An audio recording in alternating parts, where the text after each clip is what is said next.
Obviously, you cannot insert a question bank and its questions before you create the bank itself. So the first step is to create the new bank. As we just discussed, you'll select the question bank's icon in the ribbon, and then choose Create Question Bank. This opens a pop-up window where you can assign the bank's name.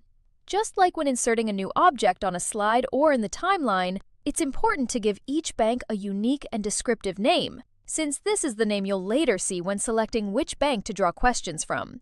For this example, since the questions will come from the first scene, we named the bank Scene 1 Question Bank. When the bank is created, it automatically opens in a new Window tab in Storyline. This is not a ribbon tab like the ones we've been discussing throughout this series. Instead, it's a workspace tab that allows you to switch between different slides and scenes in the project. Here, you can see 3 tabs. The first tab is Story View, which is always available. Story View displays the entire course structure, including all scenes and slides, allowing you to see the overall flow of the lesson. The second tab shows the slide we are working on. Slide 1.3, Create Question Bank. The third tab is our newly created Scene 1 Question Bank. You can always tell which tab you are actively working in because it will be highlighted in blue. Storyline allows you to have multiple slide windows open at the same time, which can make it easier to switch between scenes or copy objects from one slide to another. For your own sanity, though, it's best to keep only the minimum number of tabs open that you actually need. Now that the bank is open, there are 2 ways to add questions.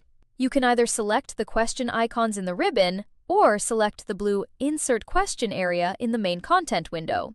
In the ribbon, you'll see icons for graded question and survey question. That doesn't mean you're limited to those types.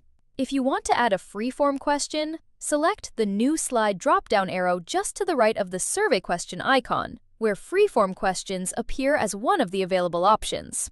If you've already created questions elsewhere in your project, you can also import them into the bank.